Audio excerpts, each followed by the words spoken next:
Sallis. I'm a trichologist, which means I am a hair and scalp clinician. I've been a trichologist for about 23 years, so I know something about this subject, and I'm here today to talk to you about why we're so bad when it comes to thinking about natural hair loss therapies and why do we always keep getting suckered into it.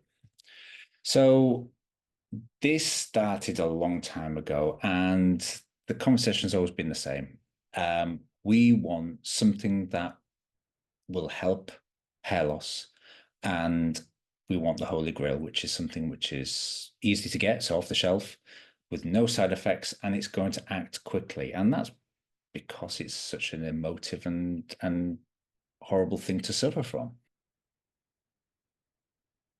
This has been around for a long time, and we know that because there is things like the Ebers Papyrus from ancient Egypt, which shows that they tried to help hair loss with red lead and alabaster and honey and fat from animals and things like that. It was a mixture that people put on their heads whilst sending a prayer to some god or other. We know that we've always been concerned about it, and we've gone through just about everything in nature to try and find something that works. Hippocrates used pigeon droppings and opium. If he was using opium, he probably didn't care about his health at that point. But Aristotle recommended goat urine. In Rome, burning donkeys' genitals was a thing. When we're looking at China, rosemary, herbs, but crushed animal testicles was there in there as well. The Vikings preferred using goose poo on their scalps, and in England, Henry VIII was noted to use dog and horse urine. Lots of animal excrements, as you can probably gather, and nothing worked. We know that because hair loss is still a thing. We're still looking for viable natural therapies now, and we are looking very intently at some things. The problem was that in ancient times, hair loss was just hair loss. And maybe the problem was what they were seeing and then what they was doing about it, which was the issue. And what I mean by that is hair loss comes in all shapes and sizes, and we know that now. The taxonomy of hair loss and medicine itself has become massive, and we know very specifically what causes different types. But in ancient times, they would have seen lots of different types of hair loss and just clumped it all together. These are four different types of hair loss, one of which has the potential to get better all by itself. So when they were using these things, maybe what was happening is that there was either using something or nothing or something else, and the hair grew or didn't grow. And then somebody realized that using X grows hair or using Y grows hair, but it wasn't because of the thing. It was because the hair would have come back all by itself. Or it's because it was a hair loss that could recover rather than one that just gets gradually worse. But they didn't know that then. So these types of things started to eke into our mentality that things can work for hair loss, especially if you rub them on and they don't have, they don't have any scientific basis. They just, so and so used it and it worked. And we still do that. Confirmation bias. You see it all over TikTok. I've used this and it works, and therefore it must work. Well, no, because we don't know about that person's specific situation. So, but we're very good as a human race at picking out patterns and figuring out and trying to what works. So that's what made us so successful as animals. So we tend to believe what we want to believe, discard the rest, and that doesn't play well into figuring out a scientific method of what is working and what isn't.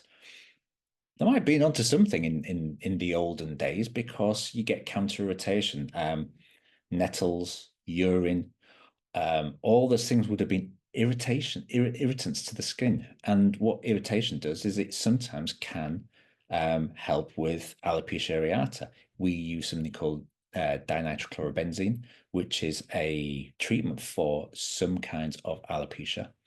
Doctors use it all the time, or some dermatologists use it at least. And it has been shown to grow hair back in some cases. So that counter irritation did work. So they weren't completely off the mark, but when you think about it, they were on the target for a certain hair loss in a certain amount of time.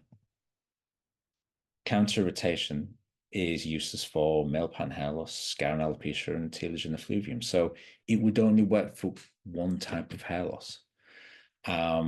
And we know that natural therapies can work for other things.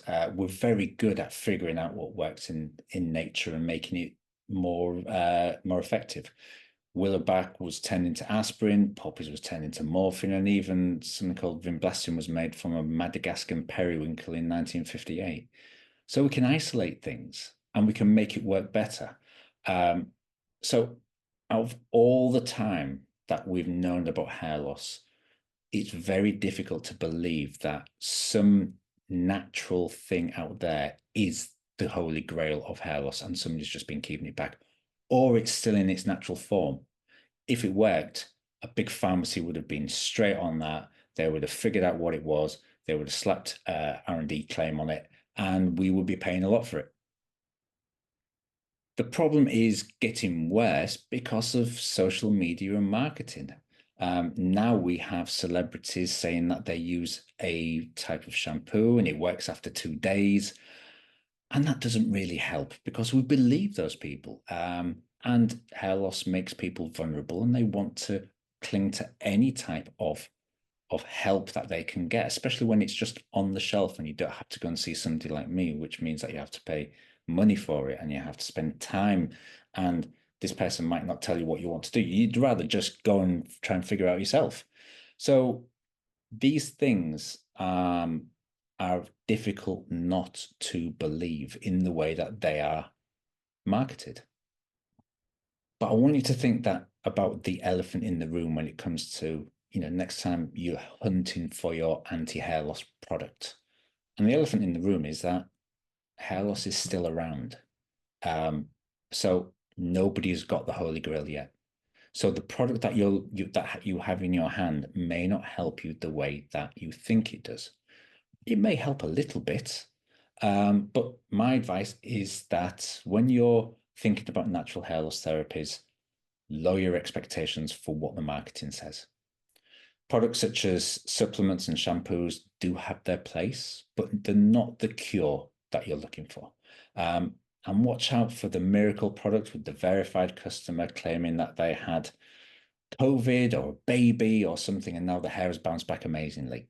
The reason why is because their hair would have bounced back amazingly anyway.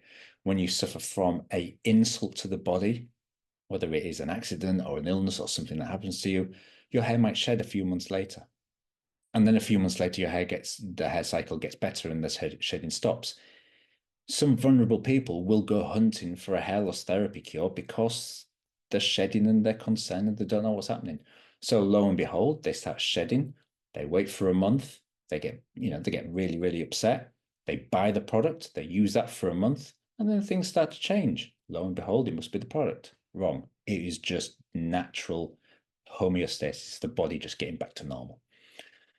So if you're spending money on natural issues, just wanting to figure out what the product's going to do, my advice is to save your money and go and find somebody who can help you with a diagnosis and a treatment plan.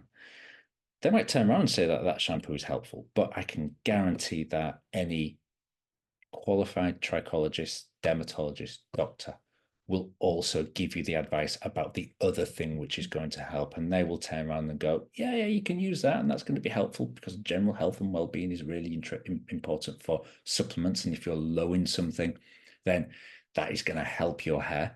But shampoos can help with scalp problems, but if you haven't got a scalp problem, then it's not going to do a huge amount for hair growth.